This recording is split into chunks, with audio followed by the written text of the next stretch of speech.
One thing that you may have found, and if you haven't, there is this. This is a video response to Joe Rogan from an archaeologist, and she talks specifically about what we have discussed today. The name of the channel is Dig It with Raven.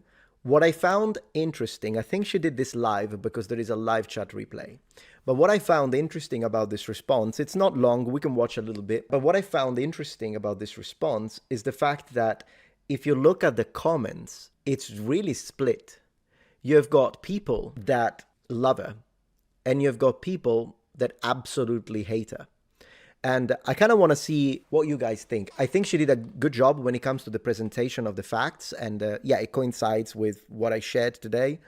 Because yeah, that is if you've ever looked into those helicopter stuff and you look for the evidence and what archaeology says, that's the information. Now you can choose to believe it or not, but at least of course it's important to look it up. I would love to have her as a guest at one point because I like how she gives you a little bit of an explanation of the situation, and she shows you the stuff. Look at this. Yeah, I think she does a good job. But some people didn't like the attitude, and I can understand that. It didn't bother me. But then I decided, but let me see if it changed. Let me see if they presented new evidence that I don't know about. Because again, I've addressed ancient Egypt. There was a time in my channel where I started producing a lot of videos, particularly when I was clashing with the Afrocentrist community when it comes to ancient Egypt. But the last time I did that was a year ago. So I'm like, maybe there is new information. And by the way, that's something you should always do.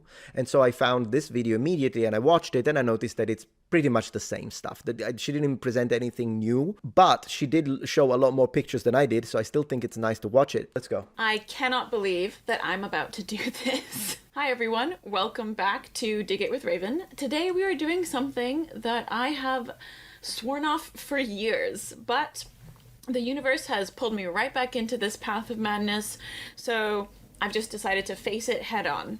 Right. Today we are debunking Joe Rogan and the helicopter hieroglyphs. So this week I was scrolling my YouTube homepage, as one does, and this clip from the Joe Rogan Experience came across my feed. Yeah. I normally ignore all this ancient aliens stuff, but for some reason I clicked it. It was, you know what, the thumbnail got me. That's what everyone wants to say. I wanted to hear what they were going to say about the supposed helicopter hieroglyphs at Abydos. And unsurprisingly, a bunch of claims were made without anyone doing any sort of research or just basic Googling. So here I am to help you all out. Okay. First off, hello Joe. My name is Raven and I am an archaeologist.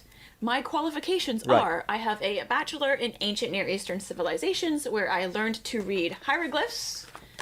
Right here. Right. I also have 2 master's degrees that also focused on ancient Egyptian archaeology in some form or another, and I personally translated this tattoo on my arm.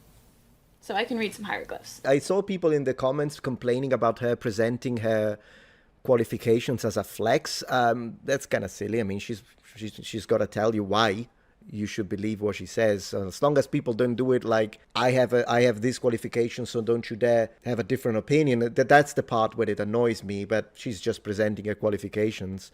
I don't have a problem with that. I also wrote this book about lesser known ancient civilizations and cultures, but that's not relevant for today's video. Oh, and you might not have noticed, but Shameless plug. I did make a very brief cameo on your podcast episode with Flint Dibble.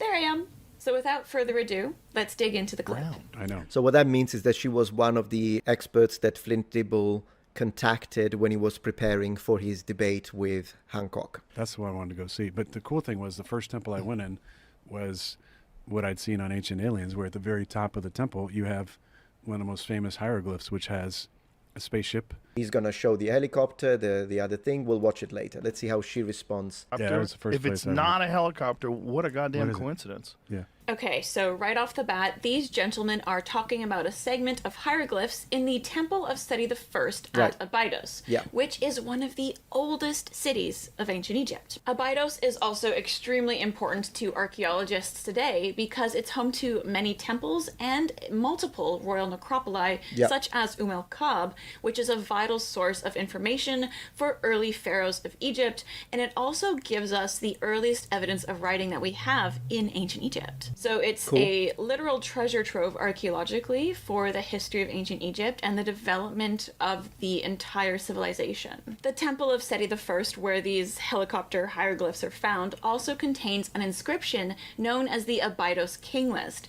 which Yeah. provides Egyptologists with Man, the order. look at this. Hoo-hoo, that's a lot of work right there. Shame that the pigments are gone here. Did you know that unfortunately, a lot of these images and paintings and murals, when they were found, a lot of these were found in the early 19th century. When you read the reports, and I read the letters just a couple of days ago as I was preparing for the stream, they say that the colors were as fresh as when they were painted. Unfortunately, however, as they are opened and oxygen enters, and then they start to get manipulated and touched and all of that kind of stuff and gessoed and all the situation that we can talk about what happens oftentimes, then they actually started deteriorating extremely quickly. When you look at this, you think, well, it looks like this because it's thousands of years old, so of course over the period of time. But if you read the reports, this level of deterioration actually happened in the last 2 centuries. Not always the case.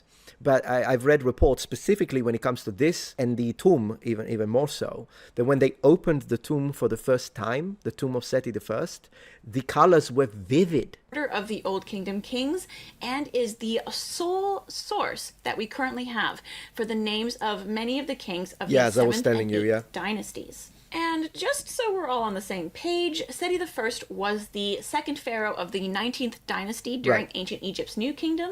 He ruled from around 12. Did you notice that you can see the hieroglyphs are in full color? And here you still see the remains of the pigments, because when we imagine the hieroglyphs, we imagine them often like this.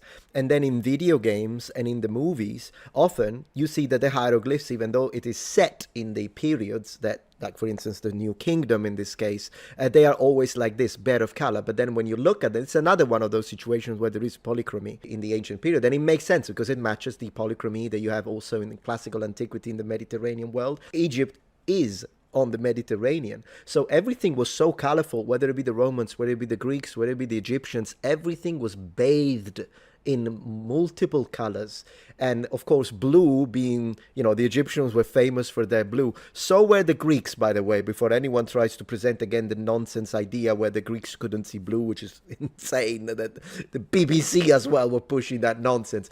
The Greeks produced their own type of blue, but they also imported blue. And then the Romans had specific dyeing factories all over Italy where they were producing colors, including some types of blue, but the Egyptians could produce a specific hue that they had mastered the production of, that we can see here. So yeah, the colors, you can still see them, and I think it's absolutely phenomenal. Now, are these now, as we look at them in this very moment, are these an exact representation one-to-one to how the colors looked back in period? According to the researchers at the University of Florence, no.